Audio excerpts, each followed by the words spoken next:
Hello my crafty friends, this is Monica from Allsewpetite. Welcome back to my channel. In this tutorial I will show you how to make apple-shaped pot holders. This is a fantastic project for a confident beginner or anyone who would like to practice sewing curves or a bias tape.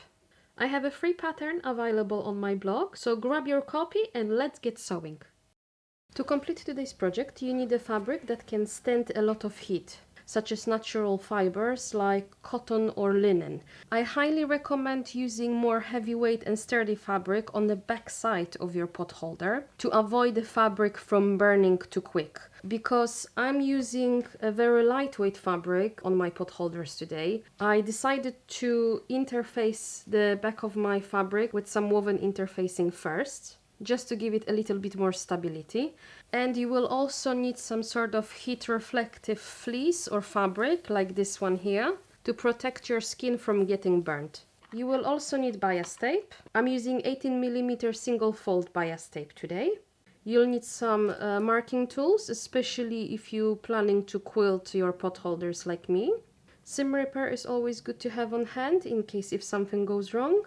You'll need some snips, scissors, some pins or clips to hold your fabric in place, and also a ruler to draw some lines or take some measurements. When working with heat reflective fleece like this one, you need to pay attention to the metallic side. So one side, as you see, it's that shiny metallic side, and the other one is plain fleece. The metallic side is the side that will reflect the heat away from the fabric, from the fleece, which means we need to place it against the external fabric. So whenever we are using our pot holder and we place our hand inside, the external fabric here, here and here has the metallic side facing it, which means the heat will bounce away from the fabric and it's not going to penetrate the pot holder and burn your hand. Whenever I quilt my project, I always try to cut the fabric larger than the pattern piece, quilt it first, and only then I would cut individual pattern pieces. This way I don't have to worry about the fabric moving while I quilt, and I know each pattern is the right size. Once your quilting is completed, cut one main body from external fabric and one from your lining fabric, two side panels from external fabric and two from your lining fabric. Those panels have to be cut as mirror images, so especially if you are using directional print. Then you need to cut one loop from external fabric and also two leaf pieces from external fabric. To begin the project, you're going to take your main pieces and place them wrong sides facing each other. So the wrong sides of the fabric are together. Line them up along all sides and we're going to clip them around. There you go, just like that. Then you're going to place this aside for a second. Take your side panels and repeat the process. So again, pair the lining piece to the external piece. Line up all edges and then you can clip them together. We're going to take all three pieces to the sewing station now and we're going to baste them together about 2mm from the edge.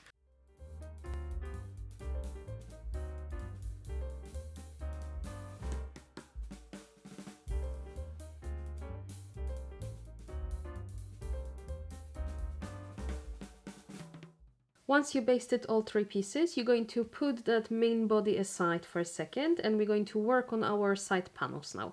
So grab your bias tape and we're going to finish off that straight edge here. So unfold one side of your bias tape and place that edge along that straight edge here and you can just clip that in place. Then you're going to do that on the other side panel. We're going to take this to the machine now and we're going to stitch where the crease is. So you're going to follow that crease and stitch the bias tape to the side panels.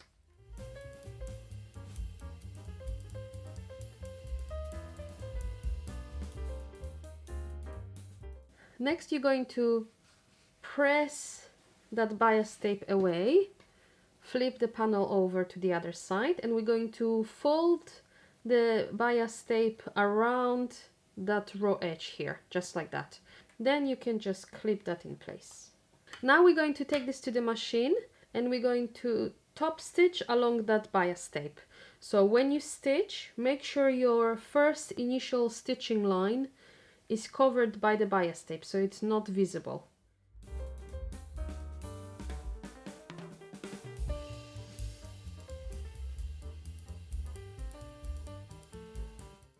Next, if you have any excess, you can just trim it off. Then you're going to take your main body and place it with lining side on top. Then take your side panels and again, lining side faces the lining side. Place that on top. You're going to line up those pieces together and then clip them around. And again, you're going to take this to the machine and we're going to baste the panels about 2 millimeters from the edge.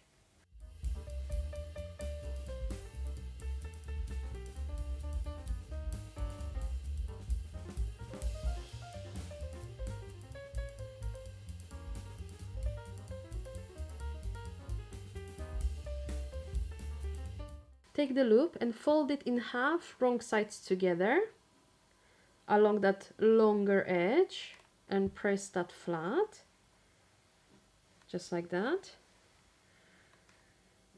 Now you're going to open it and fold those two longer edges towards that crease in the middle.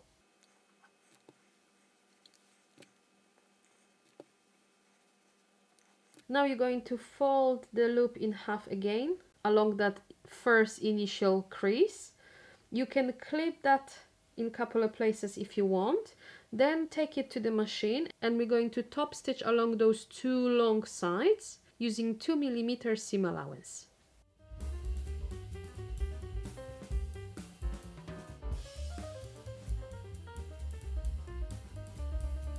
Take your leaf pieces and place them right sides together. Line them up and clip them together. We're going to stitch around all sides using 1 cm seam allowance. However, leave the opening around that bottom edge here so you can turn the leaf right side out. So I'm going to just make a little marking so I don't forget it.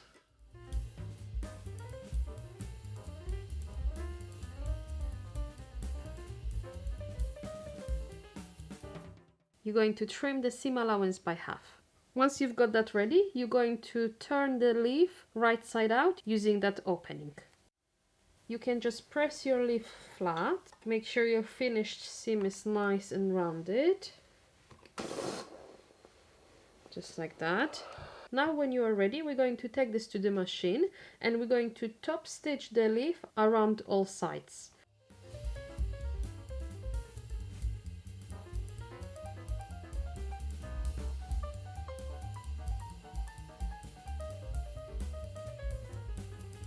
I like to decorate my leaf with those little lines just to create more visual effect. So you can just do that as well if you want. So I'm going to just draw a line and then I just draw a couple of lines on each side. Then you're going to take this to the machine and we're going to stitch alongside those lines.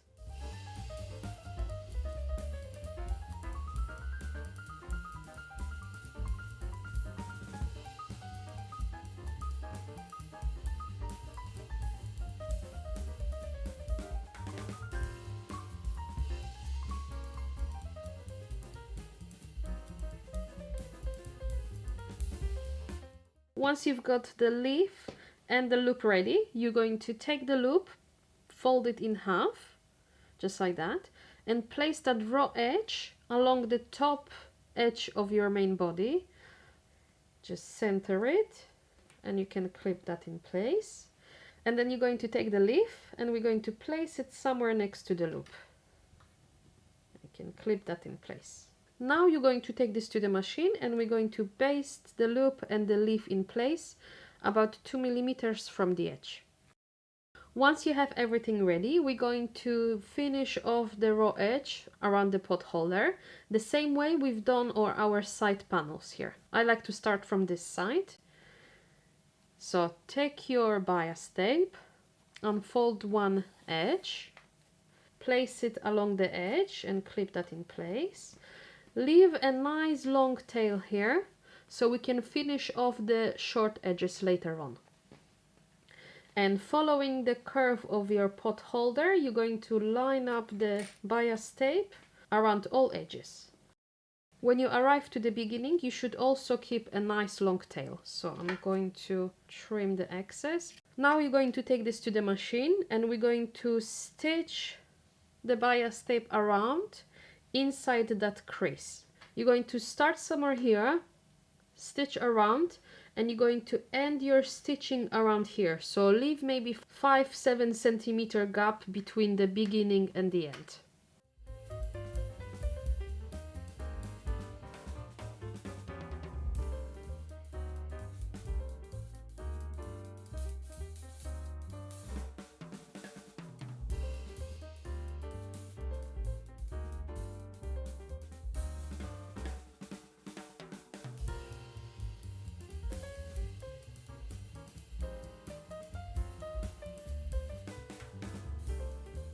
Now you're going to roughly mark a midpoint between the stitching lines and you're going to clip the bias tape up to that mark.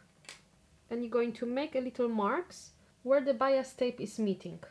Trim the excess bias tape above that marking, so leave maybe about 1 centimeter seam allowance on both sides.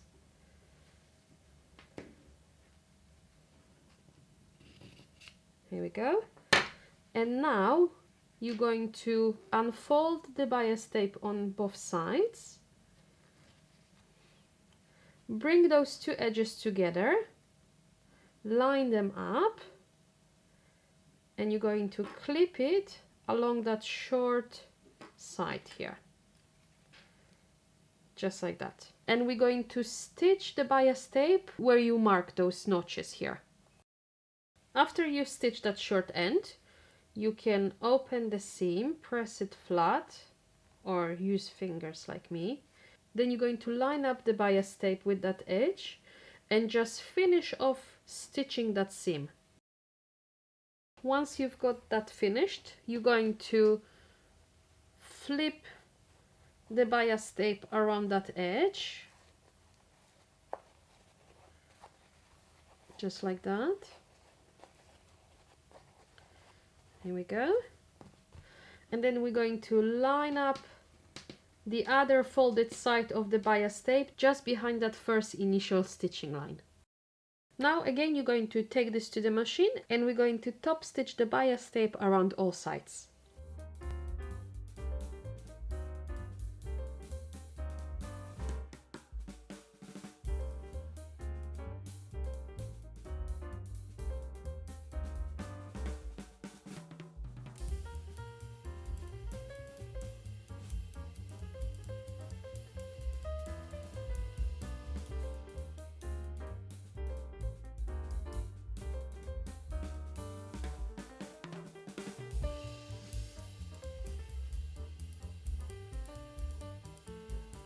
Your pot holder is now completed. Congratulations. See you next time. Stay crafty, friends.